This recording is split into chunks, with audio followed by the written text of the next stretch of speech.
Hey everyone, in this video I'm going to be going over how to study or cram for a final in 1 day or less. Now if you're watching this video you're probably already short on time, so I'm going to get right to it. In this video I'm going to talk about effective short-term study strategies, what's going to be the most bang for your buck in the shortest amount of time, what to avoid as far as study strategies go, what to do the night before your test, and what to do the morning of your test. So let's go. The first effective study strategy that you're going to want to use is to isolate and help yourself focus. Number one, that's a quiet space where distractions are going to be limited. That also means you want to make sure you limit your tech, maybe turn off notifications on your phone or put it somewhere else. Make sure your technology that you're working with is only focused on the studying that you need to do. And even though friends can be fun to study with, at this time, since you're limited in the amount of time you have before your test, make sure that you're studying by yourself, whether that's your dorm room or a quiet place that you can focus, like the library or a coffee shop, but not somewhere with friends, because they can be distracting and take away from the maximum amount of effective study strategies that you're going to be able to do in your short period of time. Next up, one of the first things that you want to try as far as your studying goes is to get a blank sheet of paper and to do a brain dump.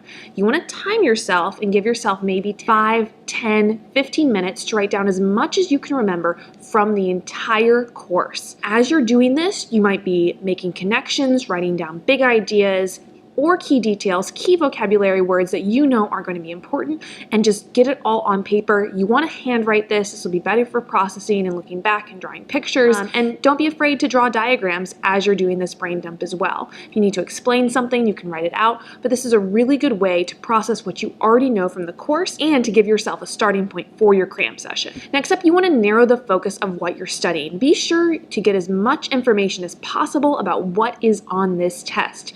So, check the syllabus, check your study guide if the teacher gave you one, check any lecture notes or the website. Make sure you know what type of questions, whether that's multiple choice or free response or certain calculations or math problems. Think about how long the test is going to be, what the format is. Any of the important details about this test format you want to gather right now so that you know what you need to spend your time on. If it's a final for an entire course, again, go back to the syllabus and look at the main ideas that you covered throughout the year to at least get a sense of what is going to be on it. Next up, one of the most effective studying strategies for a limited amount of time is going to be flashcards. So you want to make sure that you either create these or find them online. You can Google some Quizlets for helpful information on the topic that your course's final is in, but you just want to be aware that if you do this, you find them from another source, it may not be 100% relevant to the course that you're studying. It's always a really good idea to make flashcards yourself. The making of them will help you process information, and then you want to test yourself on that flashcard information, take a break, and then test yourself again. You want to make your flashcards short and specific with key details and definitions that you know you're going to need to know, as well as processes or equations or anything you're going to have to memorize for the test. Next up, another really effective short-term study strategy are practice questions, and you want to gather these from resources that'll be as close to what's going to be on your test as possible. So whether that is in your learning management system or your portal where your teacher posts things online, or the textbook, or past tests from the year if they've handed them back to you, because you want to make sure that you can apply the content after you've already reviewed it. Next up, if you need to memorize anything for your test, you can work with memory tricks. If you have at least a day before your exam, these should be able to work. These are things like mnemonics or special abbreviations that you can memorize to remember a specific process or order of something. You can also try a memory palace where you make up a story, where you go through a series of items or a list of something while you're visualizing it at a specific place that you know in your mind. Songs and poems can be really helpful. Things that rhyme will help you remember content pretty quickly. And of course, diagramming out processes is a really good way to help memorize them fast. I have a whole other video on more details on good memorization tricks, especially for science classes, so be sure to check that out. But let's move on to our next study strategy. Another really good thing to do, even if you don't have that much time before your test, is to practice interleaving. This is basically not studying the content in a specific order and making sure that you alternate concepts as you go. As you're thinking about different topics for your course, you're also thinking about related ideas and connecting concepts together, which will help you process the information and understand it better. So don't study everything in order, and don't study one chunk of material at a time. Mix it up and alternate what you study. This will be more effective than just going topic by topic through the course content. Is to take advantage of every moment that you have up until the test. No matter what reason you're having to cram for, The time that you have left is precious to you. So that means listening to podcasts or old lectures your professor or teacher might have given you while you're riding the bus or in the car.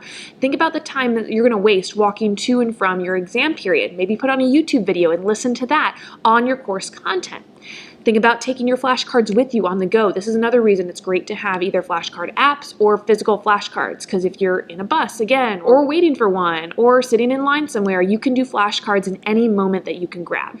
Instead of going out to eat or going to a dining hall, order food or have somebody bring your food, you want to make sure as many of your waking hours are devoted to productive study time leading up to the test. But of course, studying is not going to be effective if you just do it straight through, so you do want to schedule breaks. Giving yourself scheduled breaks in your study period is going to help you mentally and going to help you be able to refocus and study more for the longer term in the period of time that you have. So let's review really fast our effective short-term studying strategies. You want to isolate, you want to narrow your focus and study what's on the test. You want to make sure you practice your flashcards, rest, and then practice your flashcards again. You want to do practice problem sets with certain memory tricks, and you want to make sure you're not going in order and taking advantage of every moment in order to cram. What should you not do to study for a test when you don't have that much time? You don't want to waste time reading and rereading the study guide. That's not active studying, and it's not going to help you process or memorize the information any better.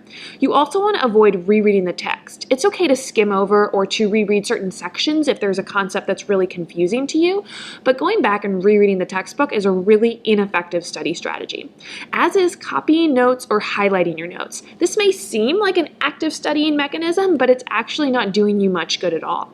What would be a better studying strategy is to cover up your notes and then write down as much as you can think of without looking and then going back and seeing what you missed. Again, also avoid studying with good friends all day long. Friends are great, but they can be distracting leading up to a major exam, especially one that you're cramming for.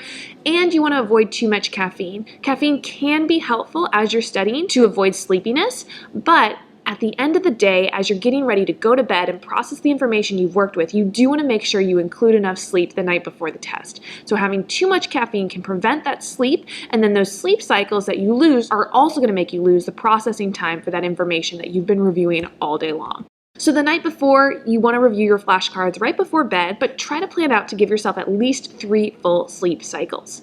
One sleep cycle is about 90 minutes long for the average adult, so you may know how long your sleep cycles are, but you want to make sure you get at least 3, if not 4 or 5 sleep cycles the night before your test.